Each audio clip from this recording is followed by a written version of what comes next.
Welcome to a new video. আজকে যে ব্যাপারটা নিয়ে আপনাদের সাথে আলোচনা করব সেটা হচ্ছে স্বদেশ দাস প্রাইমারি মামলা, অর্থাৎ প্রাইমারির যে একদম গোড়ার দিকে যে মামলা, অর্থাৎ যেটার থেকেই প্রাইমারি মামলার সূত্রপাত হয়েছিল বলতে পারেন। তো আমরা একদম অর্ডার কপি সহ পুরো ব্যাপারটা আপনার সাথে শেয়ার করব। অনেকেই জানতে চেয়েছেন এবং বিভিন্ন জায়গায় আমাদের ভিডিও দেখেছেন, সেখানেও দেখেছেন স্বদেশ দাস সংক্রান্ত মামলার খবর শুনেছেন। তো তারপরেই বিভিন্ন ভিডিওতে কমেন্ট করছেন যে এই মামলাটি সম্পর্কে বিস্তারিত জানেন। তো আমরা এই ব্যাপারটা নিয়ে দেখলাম এবং অর্ডার কপিটাও আমরা দেখলাম পড়ে, এবং সেটা অ্যানালাইজ করলাম কি লেখা আছে, এবং সরাসরি অর্ডার কপি সহ বিস্তারিত বাংলায় ব্যাখ্যা পাবেন। দেরি না করে শুরু করা যাক। অবশ্যই চ্যানেলটিকে সাবস্ক্রাইব করে রাখুন, পাশে থাকা বেল আইকন প্রেস করে অল করে দেবেন, তাহলে ইম্পর্টেন্ট যে আপডেটগুলো সেগুলো মিস করবেন না। যারা ফেসবুক থেকে দেখছেন আমাদের এই পেজটিকে ফলো করতে ভুলবেন না, ভিডিওটি লাইক করে রাখুন, সবার সাথে শেয়ার করে দেবেন। ডেসক্রিপশনে উল্লেখযোগ্য সোশ্যাল মিডিয়ার লিঙ্ক আছে, চেক আউট এবং জয়েন করে দেবেন। শুরু করা যাক। তো একটি গুরুত্বপূর্ণ ব্যাপার এটা, স্বদেশ দাস বনাম পশ্চিমবঙ্গ সরকার এবং আদার্স যেটা, এবং এই মামলায় একজন শিক্ষকের নিয়োগ এবং তার পরবর্তী পরিস্থিতি নিয়ে কিছু গুরুত্বপূর্ণ বিষয় উঠে এসেছে।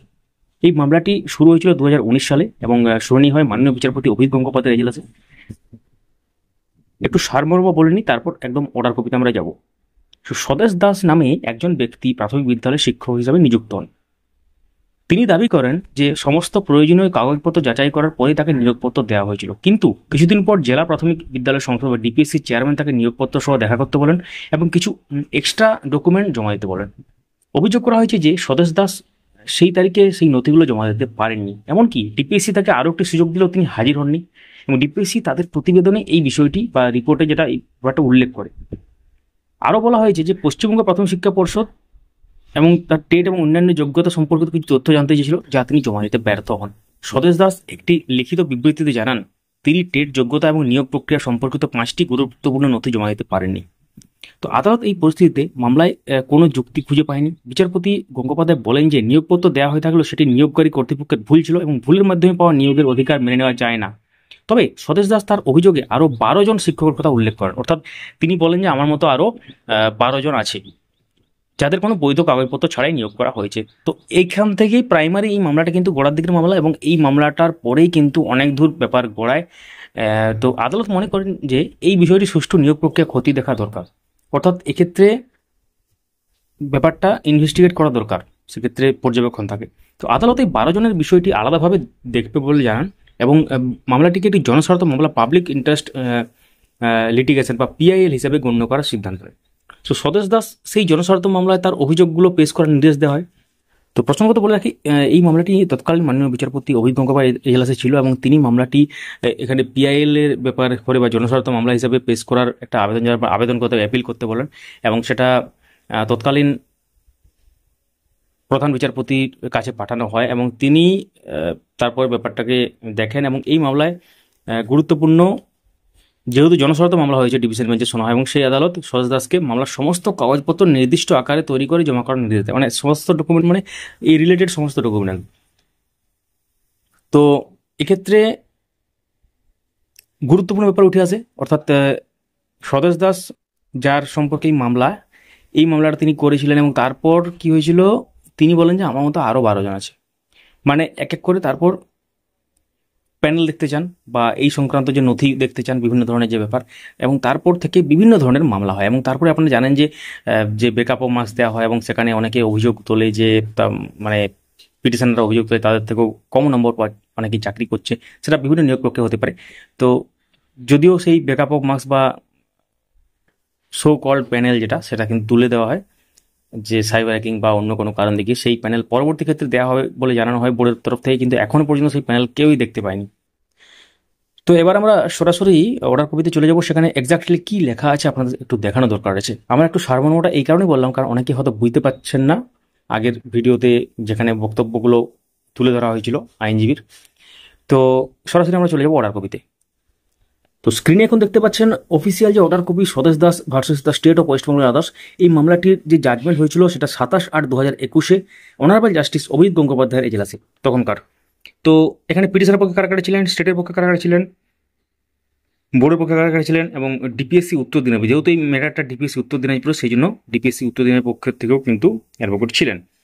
তো এক্ষেত্রে petitioner submits that he was issued an appointment letter after verification of all documents and his joined the post of a teacher in a primary school. তো যেটা আমরা বললাম যে পিটিশনার এখানে সাবমিট করছে যে অ্যাপয়েন্টমেন্ট লেটার সমস্ত রকম ডকুমেন্ট ভেরিফিকেশনের পর অ্যাপয়েন্টমেন্ট লেটার দেওয়া হয়েছিল এবং তারা প্রাইমারি স্কুলে জয়েন করেছিল। But after some days he was called by the chairman of district primary school council DPSC, অর্থাৎ কিছুদিন পর তাকে ডাকা হয় ডিপিএসসির পক্ষ থেকে এবং তার অ্যাপয়েন্টমেন্ট লেটার এবং তাকে নির্দেশ দেওয়া হয় আরও ডকুমেন্ট প্রডিউস করতে এই রিলেটেড, কিন্তু সে কিন্তু ব্যর্থ হয় প্রডিউস করে সেই ডেটে, যে ডেটটা ফিক্স করা ছিল। তো এক্ষেত্রে তারপর কি হয়, রিপোর্ট একটা অ্যাফার্ম করা হয় এখানে দেখতে পাচ্ছেন, এবং তারপর যে ব্যাপারগুলো আমরা একটু আগে বললাম। তো এই কেসটা হয়েছিল এবং তার সাথে এখানে কি লেখা আছে একটু দেখে নেওয়া উচিত। In such circumstances I do not find any merit in this writ petition application through an exception has been taken by the board to the report. I hold that even if he was given appointment letter,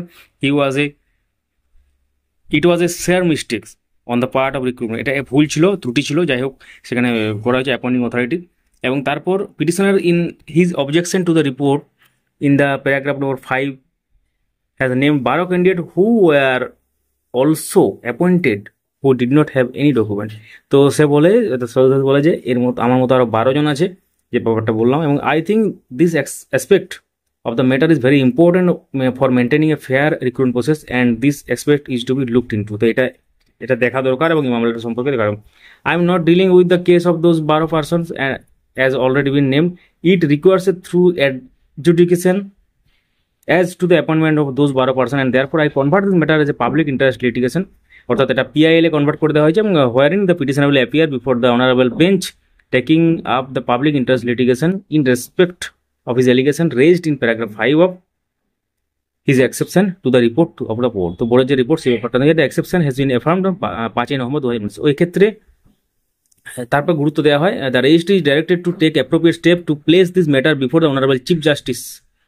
তো সেক্ষেত্রে honourable chief justice acting এবং তার সেটা কিন্তু appropriate step নেওয়ার জন্য সেটা কিন্তু প্লেস করে দেওয়া হয় অনারেবল চিফ জাস্টিসের বেঞ্চে। এবং as I have convert into public interest litigation বা PIL এ কনভার্ট করা হয়েছে which is taken up by the division bench. তো ডিভিশন বেঞ্চে এটি শোনা হবে, সেই টাইমে সেটা বলা হয় the petition is directed to arrange all the pleadings etcetera chronologically in this matter. ও সমস্ত রকম প্লিডিংগুলো এক্ষেত্রে অ্যারেঞ্জ করতে বলা হয় ক্রোনোলজিক্যালি একদম in this matter in the form of paper books for the honorable judges of the court and requisite number of copies of the advance. So সমস্ত রকম ডকুমেন্ট সহকারে এখানে এবং such arrangement of paper books is to be done by immediately. তো এই ক্ষেত্রে খুব urgent বেসিসে বা ইমিডিয়েটলি এটাকে কিন্তু করতে বলা হয়।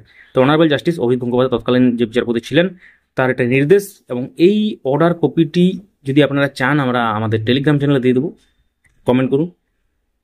পুরো ব্যাপারটা আপনারা জানলেন যে কোন ম্যাটার কীভাবে গেল, মানে একা তার ম্যাটার ছিল, সে বলে যে আমার মতো আরও আছে, এই করে মামলা গড়ায় এবং একটা জনস্বার্থ মামলা হিসেবে এটাকে ডিভিশন বেঞ্চে পাঠানো হয়। এবং তারপর সেখান থেকে অনারেবল চিফ জাস্টিস বলেন তৎকালীন যে this is the tip of the iceberg, এই টাইপের কিছু একটা বলেন, অর্থাৎ এটা হিমশৈলের চূড়া মাত্র, মানে দুর্নীতির আর কি, মানে বাকি এখনো জাস্ট সামান্য দুর্নীতি, এর পেছনে আরও অনেক বড় দুর্নীতি আছে, এটা কিন্তু সহজভাবে ভাবলে বোঝা যায় এখানে। তো তারপর থেকে বিভিন্ন মামলা হয়েছে যেটা আপনারা দেখেছেন, এবং সেই সমস্ত মামলার কভারেজ বা বিস্তারিত ব্যাখ্যা অর্ডার কপি সেগুলো আমাদের চ্যানেলে আছে। যদি আপনারা ইন্টারেস্টেড হন আমাদের চ্যানেলে ভিডিও সেকশনে গিয়ে দেখতে পারেন।